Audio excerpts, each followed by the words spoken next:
members of that, and one of those that we kind of explored a little bit more yesterday in the lab is that bread mold, or black bread mold, which is called Rhizopus. Rhizopus is studied quite a bit because this provides a very nice system of understanding the members of this group. This bread, as I talked about yesterday also, they produce different types of hyphae. The stolons are the ones which are present on the surface of the bread. So they are usually found on the kind of baked products where there is a rich source of carbohydrates available for them to absorb. So the hyphae which are present on the surface that we see in the form of different colors, those are stolons. The stolons are the ones that are seen on the outside, and the ones which are embedded and are not visible on the outside, those are called rhizoids. Just like the roots. So rhizoids mean root-like structures. So they are inside. And then they have these sporangiophores. Sporangiophores are actually their hyphae that produce those spores on them. So the structure ends with those type of spores at the end. I'll go back to that slide again. So in this case here, we saw something similar. I mean, we did not see all these structures like that. When we took a look at the slide, we were able to see some of these structures there. But the bread that we saw yesterday, that was completely filled with these type of hyphae. So on the surface, we saw those stolons because of the color. And then under the microscope, we were able to see these individual structures from them. So their life cycle starts by the union or by the fusion of these two types of hyphae that are two different types. Those are positive and negative types. So the mating type, they will fuse their hyphae to make these type of structures. So initially the structure that is made from this type of fusion continues to develop. This is called gametangia. So gametangia continue to develop. This phase here is haploid phase. So these two haploid hyphae fuse to produce this gametangia. Gametangia continues to develop individually as single structures in which the two nuclei present together. So they are still separate, but they are not fused. So when it matures to make the zygote, the two nuclei fuse to make a single septate cell that has two nuclei in it now. So this one, that's why it's called a diploid at this stage, and it was all the stages here were haploid. So haploid got fused to make this zygote. Zygote continues to develop, and it produces those zygospores. Those zygospores are present inside this structure. So this structure is completely filled with those zygospores. Those zygospores that are produced go through this meiosis, and haploid spores are produced through this zygote. So zygote produces those zygospores, which are haploid, and those haploid spores, zygospores, can germinate to give rise to these types of features of their body, these type of organisms. One which is one type mating type, another which is the other mating type. So they are not male and female, but they are just like male and female because they will not be mating between two minus types. They will not be mating between two positive types also. So they fuse with each other from the opposite side.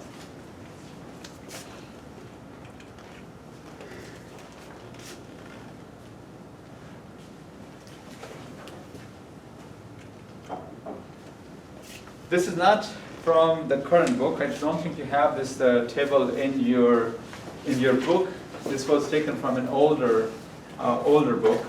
So it provides, the reason it is not there is because it does not have the sixth group there. The sixth group was added actually in the latest edition of the book, but it is not in the form of this table. So it just provides actually a very good summary of what these groups, what are the different characteristics of these different groups. Like we are talking about zygomycota. We talked about chytridomycota also. So they produce zygospores, which are very similar structures because these are also flagellated. And zygomycota produce zygospores. Then other ones, as we go through those, will provide actually a very good reference to compare them with each other.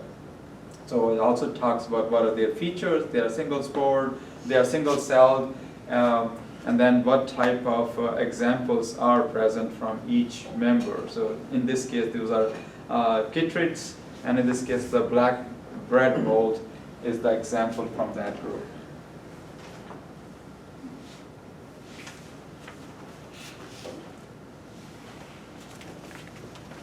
So the next group is called Glomeromycota. So it is a smaller group also. It consists of those fungi which are mycorrhizal fungi. Those are the ones that make actually a mutualistic symbiotic relationship with plants. They live in the root system of the plants. They make a symbiotic relationship with them, and they get actually nutrients from the plants, and plants get nutrients through their decomposition of the material in the root zone. So they help them to acquire more of the minerals, and they get some kind of pre-made food like carbohydrates and others from the plants. They're called arbuscular mycorrhiza. We actually saw two different ones yesterday. We saw acto and endomycorrhizal organisms. So one that actually lives on the outside, attached to the root system, and the one that actually penetrate through the root system inside the cell. Those are called endomycorrhizae or endotrophic mycorrhizae. They are called arbuscular because they make a structure that goes inside the cell. That's why they're called arbuscular ones. They are classified as zygospore fungi for many years, but now they actually got a separate one. They used to be part of the Zygomycota. Now they have been separated, and they actually got their own separate group because they look very different than Zygomycota. The next group, which is fairly large group, probably the largest among all the fungi, has about 64,000 different species, and these are called Ascomycota. Ascomycota name comes from the ascus, which means cup. So their shape, their fruiting body is cup-shaped structure, like these ones. They have kind of open structures, a little bit open cup-shaped structures, which is ascus. So these are called sac fungi also, because the spore that they produce is in the form of a small sac. The spores are contained in structures like these. So the sac-like structures also give them this name, which is Ascomycota. So they are pretty much all of them saprotrophs also, but some of those are parasites. Some of those are completely independent living as well. Our common yeast is one example like that. They're composed of septate hyphae. Some of those were actually used in very historic experiments. When DNA was discovered, after that, the next step was to find out what that DNA does. And the function of DNA was discovered with the use of some of the members of this family. Some of the very economically important members of this group are morels, truffles, which are very expensive, and they are considered as delicacy. Then fungi cause a lot of diseases also, powdery mildew, some leaf curl diseases, ergot of rye, chestnut blight, Dutch elm disease, which has been a problem actually in our area also. So it eliminates the elms of our area, which are important trees of this area also. Chestnut blight is another disease. Then some of these members cause infections in humans, like Aspergillus and Candida, that causes some yeast infections, like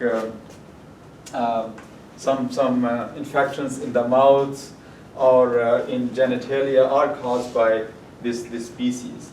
Then other members, penicillium, for example, is a source of penicillin, which is an important antibiotic.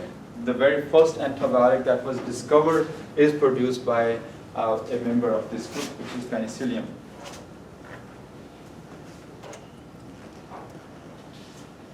They have two types of life cycles, asexual and sexual life cycle.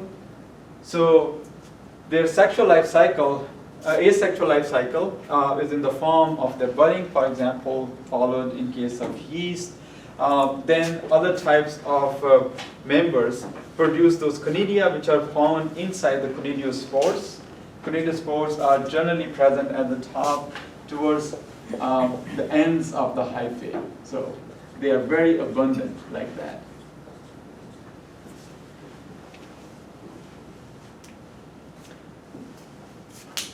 We produce large numbers of those. Actually, those are the conidiospores. This is the budding of the yeast, and that structure shows that shows the conidiospores. So they are present at the tip that contain number. Generally, those are about 8 of them that are attached together.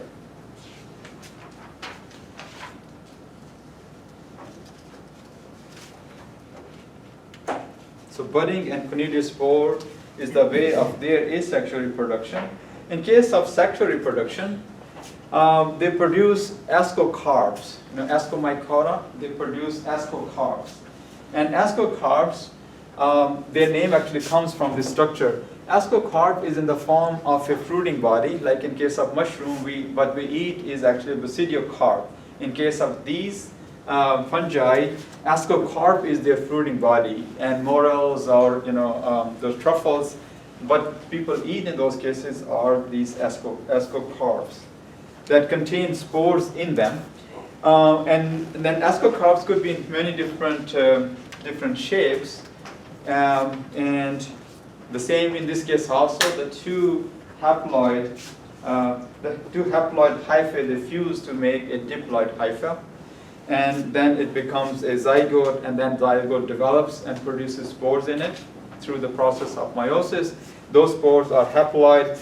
Those haploids, when they germinate, they produce individuals that are haploid, and then haploid again fuse together to make a zygote, and the life cycle continues after that as well. So these are some of the examples. This is actually one of the members, ascocarp. This structure is called ascocarp. So and in case of morels, that structure is also ascocarp as well.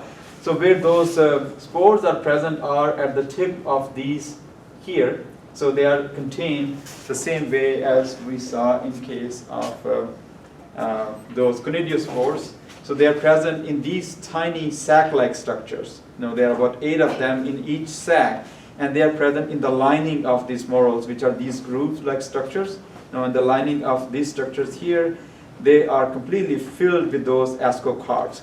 So in a way, what we are eating in this case also are the spores, and the structure that is eaten is actually their spores, or which is meant for their reproduction. The way their sexual reproduction takes place is that in the fruiting body, there are 2 mating types that have hyphae present in them. So they fuse to produce these zygotes through these structures here. And these zygotes make these ascospores, and ascospores are haploid. So when the zygote divides, when it goes through meiosis, it produces those individual ascocarps, and ascocarps are completely filled with these ascospores in them. So, and generally, in their cases also, either animals carry them or they are actually wind blown, they get carried with the help of wind in them.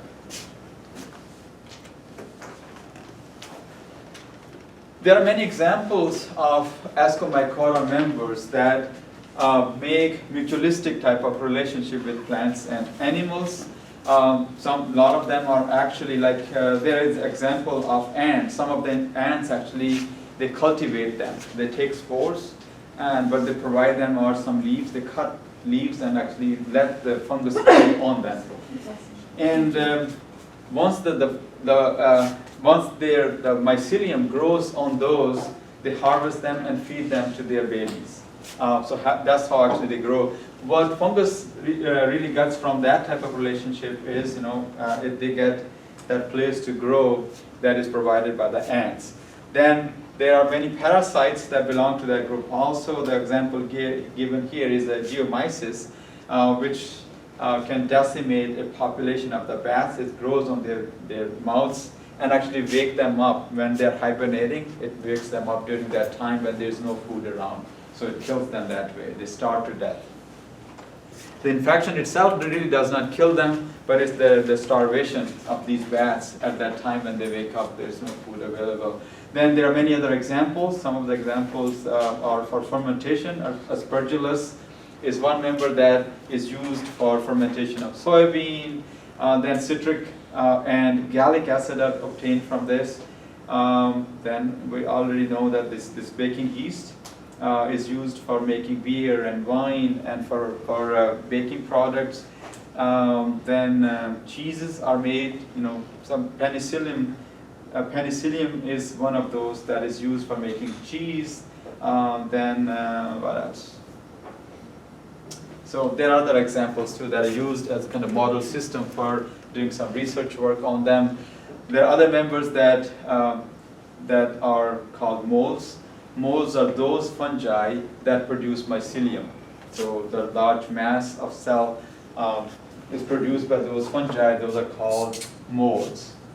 Black mold, for example, or green mold, they are called mold because they make mycelium, that web-like structure in them. In other cases, they are harmful to humans as well. Oral thrush, especially in case of babies, where this fungi actually grow in their mouth and causes some problem. It's not actually a huge problem for them. It's just a very simple thing to be treated. In other cases, candida infections, which are yeast infections in the people, can become fairly severe infections. Then, especially in case of females, they can cause a lot of problems because of the pH condition in the female is more suitable for the growth of the yeast as compared to the males. So they grow, even though they can grow in the males as well and cause some problems in case of males also. Then there are many other examples like that. They can cause some flu, and this is actually the oral thrush in case of babies. So it grows in the oral cavity, especially on the tongue, because it's a bigger area. So fungus can grow there, can be easily treated. This is that mutualistic relationship, symbiotic relationship with ants and fungi. So ants provide them some beds of leaf, they grow on them, and then they eat them. These are those fungi that grow in kind of faces of bats. The next group, which is very important for us because we eat a lot of fungi in the form of mushrooms, that group is called Basidiomycota. So Basidiomycota are called club, those are called the club fungi because the structure that they make is a club-like structure.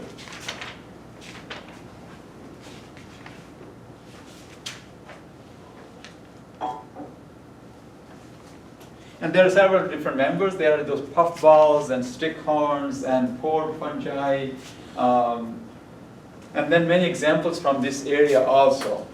And this group also contains those members that are very toxic, that are very poisonous. Some of those can kill.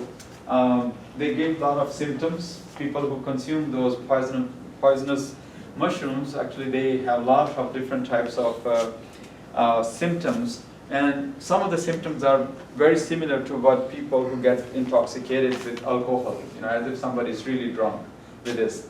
And they start to throw up, they start to have some problems and hallucinations and lots of those imaginations that they can get during that time. They get those, and only about 1% of those people actually die from eating those ones if they're not treated right away. Sometimes actually they die because of diarrhea or because of the amount of mushroom that is consumed, if the amount is large. Some of the members are also consumed by people because they give them certain feelings or certain hallucinations. So it's not the same thing as it's used kind of in Colorado and other states, but they are very similar. People actually use them for their religious ceremonies. So it's very appropriate for religious ceremonies to use those type of materials, but they give them some hallucinations and some sort of different imaginations. Other members are liked quite a bit, portobello mushroom, shiitake mushroom, and other types of mushroom that we consume. are very rich source of proteins. They are considered as good source as meats in some cases, even though not exactly, because meat is probably the best protein that we can get. Cloud fungi has large number of species included in them. So this is the second largest species, second largest in terms of the number of species that belong to this group. So it contains many different ones, and about 75% of those are considered as poisonous. Those are the death cap mushrooms. They look pretty nice. And a lot of members are also the ones which are known for causing big problems for the plants. Rusts and smuts are the ones that can completely destroy the whole field of wheat because they overtake the whole development of the grains in those plants. This talks about those again, some of those things, vomiting, pain, delirium, hallucinations.